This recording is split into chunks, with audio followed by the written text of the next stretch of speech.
दोस्तों जय हिंद जय भारत। मैं मदन लाल आज़ाद, संयोजक संस्थापक all India bike boat taxi union. आज दिनांक 23 जुलाई को आपके समक्ष प्रस्तुत हूँ। बाइक बोट टैक्सी प्रकरण में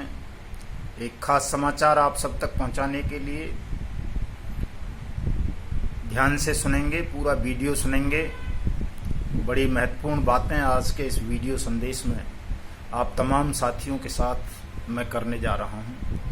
इस सूचना के साथ साथ। तो दोस्तों, उत्तर प्रदेश की आर्थिक अपराध शाखा मेरठ रेंज ने बाइक बोट टैक्सी ठगी प्रकरण में लगभग जो 90 मुकदमे दादरी थाने में दर्ज हुए थे गौतम बुद्ध नगर में, उन तमाम मुकदमों में एक नई धारा और ऐड कर दी है, जिसको कंपनी एक्ट 2013 की धारा कहा जाता है, 75A और 74। इस धारा के तहत ये प्रोविजन है कि यदि कोई कंपनी या उसके पदाधिकारीगण किसी निवेशक के हितों के साथ खिलवाड़ करते हैं, उनके साथ ठगी करते हैं, उनसे किए गए वायदे के अनुसार उनको लाभांश नहीं देते, ब्याज नहीं देते या उनकी निवेश राशि को वापस नहीं करते, तो ऐसे कंपनी मैनेजमेंट के खिलाफ कंपनी एक्ट 2013 की धारा 74 और 75A के तहत अभियोग पंजीकृत होगा, कार्रवाई होगी और इसमें अधिकतम 7 साल की सजा का प्रोविजन है और बड़ा भारी जुर्माना भी होता है इसमें। वैसे 25 लाख से लेकर के 10 करोड़ तक का जुर्माना इसमें हो सकता है उस प्रत्येक व्यक्ति पर अलग अलग, जो भी कंपनी में कोई पोस्ट होल्ड करता है उस ठगी समयावधि के दौरान। तो वैसे अच्छी बात है, ये एक्ट बहुत पहले लगा देना चाहिए था। इससे पहले भी सेबी के आदेश पर EOW 1978 का जो मनी सर्कुलेशन एक्ट है उसको भी लगा चुकी है। लेकिन दोस्तों, इन तमाम एक्ट से हमारे पीड़ित भाई बहनों को वो लाभ नहीं मिल पाएगा जो लाभ अकेले अनियमित जमा योजना पाबंदी कानून 2019 के क्रियान्वयन से मिल जाएगा। सरकार ये झांसे और प्रलोभन देकर कभी ये एक्ट लगा देना, कभी वो एक्ट लगा देना, कभी गैंगस्टर एक्ट लगा देना, कभी थोड़ी मोड़ी उनकी प्रॉपर्टी को सीज कर देना दिखावे के लिए। वो चाहती है कि समय लंबा खिंचता रहे और निवेशक जो पीड़ित हैं वो संतुष्ट होते रहें और सरकार इस तरह से एक लंबी योजना के तहत इन ठगों को बचा ले जाए और इन ठगों के ऊपर जो आका बैठे रहे सरकारों में, जिन्होंने इस पूरे ठगी प्रकरण को अंजाम दिया, वो सब लोग बचे रहें। सरकार की ये रणनीति है, नीयत है। तो इसलिए सरकार को कोई धन्यवाद या बधाई नहीं दी जा सकती, ना उसकी वाहवाही की जा सकती कि नहीं उसने बहुत अच्छा कर दिया, भाई गैंगस्टर एक्ट लगा दिया, कंपनी एक्ट लगा दिया, मनी सर्कुलेशन एक्ट लगा दिया, ये लगा दिया, वो लगा दिया, या 10, 15, 20, 30, 50 लोगों को अरेस्ट कर लिया। दोस्तों, सच ये है कि bike boat taxi scam CBI के हवाले होना चाहिए था, क्योंकि बाइक बोट टैक्सी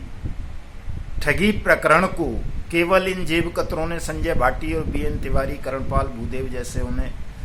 अंजाम नहीं दिया, बल्कि ये पूरी एक बेईमान सिस्टम इसमें संलिप्त रहा। सरकारी मशीनरी से जुड़े हुए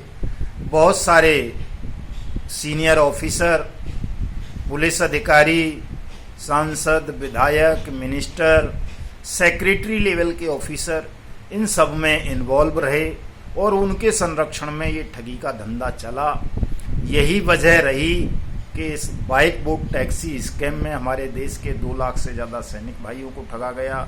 6 लाख से ज़्यादा किसान, मजदूर और अन्य लोगों की मेहनत की कमाई को हड़पा गया। और सरकार इस मामले को लेकर के गंभीर नहीं है, इसकी संवेदनशीलता को नहीं समझ रही है, जबकि हमारे 1200 ऑन ड्यूटी जवान इस बाइक बोट टैक्सी स्कैम में अपनी मेहनत की कमाई डूब जाने के कारण अब तक आत्महत्या कर चुके हैं। ये मामला सरकार को स्वतः संज्ञान से सीबीआई के हवाले कर देना चाहिए था। इस पर अनियमित जमा योजना पाबंदी कानून 2019 के रूल्स को पाबंद करना चाहिए था, क्रियान्वित करना चाहिए था और उन तमाम बेईमान ऑफिसर्स को, सेक्रेटरीज को, एमपीज को, एमएलएज को, मिनिस्टर्स को भी जेल की सलाखों के पीछे भेजना चाहिए था, जिन लोगों का वरद हस्त पाकर ये भाटी, तिवारी और करणपाल जैसे जेब कतरे 42,000 करोड़ रुपए की ठगी करने में सफल हो सके। दोस्तों, आप देखते होंगे कहीं भी छोटा सा प्रकरण हो जाता है तो उस पर ऑन ड्यूटी ऑफिसर्स की जिम्मेदारी तय की जाती है। खासकर यूपी में जब आप देखेंगे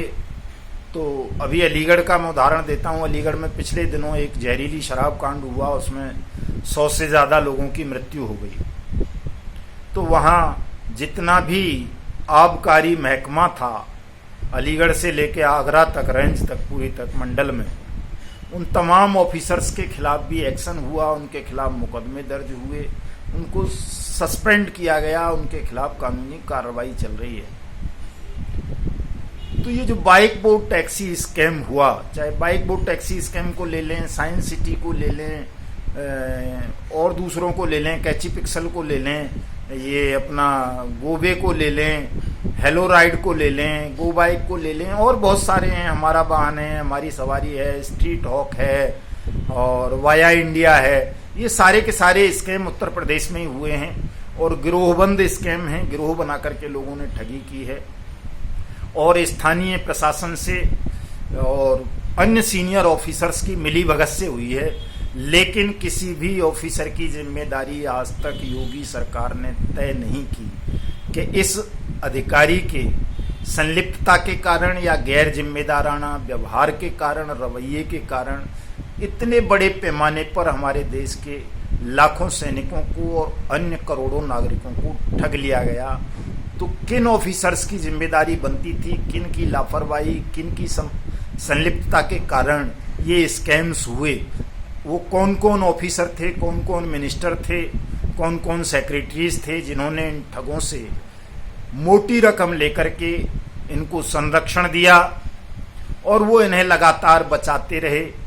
और आज भी बचाने का प्रयास कर रहे। चाहे वो आईजी रेंज उस वक्त के रहे हों राम कुमार, चाहे दिल्ली के स्पेशल पुलिस कमिश्नर रहे हों उस वक्त के, चाहे वो राजस्थान के ऑफिसर रहे हों, चाहे वो आगरा के रहे हों, मथुरा के रहे हों, चाहे पटना के रहे हों, चाहे वो मध्य प्रदेश के रहे हों, चाहे पंजाब के, चाहे हरियाणा के, जहाँ जहाँ भी, चूँकि जहाँ जहाँ फ्रेंचाइजी खुली बाइक बोट की, वहाँ वहाँ डीएम और एसएसपी उसके उद्घाटन पर आए। वहाँ के ट्रांसपोर्ट सेक्रेटरीज ने, एमओलोज ने पैसे खा करके इनको एनओसी दी बाइक को टैक्सी में चलाने की और एक नियमित मंथली राशि इन तमाम ऑफिसर्स को और मिनिस्टर्स को जाती रही। तो इन ऑफिसरों की भी जिम्मेदारी बनती है, इनकी जिम्मेदारी भी तय होनी चाहिए, इनके खिलाफ भी कानूनी कार्रवाई होनी चाहिए और ये तब होगी जब इस प्रकरण की जांच सीबीआई के हवाले होगी। तो ये ऑफिसर और नेता लोग भी जेल जाएंगे और जो ठगी की रकम से इन्होंने अकूत संपत्तियां देशों और विदेशों में बनाई हैं वो सब सीज होगी, नीलाम होगी, तब जाकर के आपका पैसा आपको वापस मिलने की प्रक्रिया शुरू होगी। दूसरी बात जो बहुत ज़्यादा महत्वपूर्ण है, क्योंकि कंपनी एक्ट लगा देने से भी आपका पैसा 6 महीने में आपको वापस नहीं मिल जाएगा, क्योंकि कंपनी एक्ट को अभी 2016 में इतना कमज़ोर कर दिया था इन्होंने कि आपराधिक कार्रवाई से बाहर निकाल दिया था मोदी सरकार ने इस एक्ट को, कि कंपनी एक्ट को आपराधिक कृत्य नहीं माना जाएगा। और इसी वजह से लगातार 2016 से देश भर में ठगों की बाढ़ आ गई और हर कंपनी ने खुल करके प्रधानमंत्री का फोटो लगाकर, प्रधानमंत्री की स्कीमों का नाम लेकर, प्रधानमंत्री के मंत्रिमंडल सहयोगियों के फोटो लगाकर पूरे देश भर को ठग लिया। और इस तरह से अगर तमाम ठगी प्रकरणों की आप बात करोगे, PACL, Sahara scam, Future Maker, Science City, Green India, Evergreen, NMM, Bike Bot, Hello Taxi, Top ride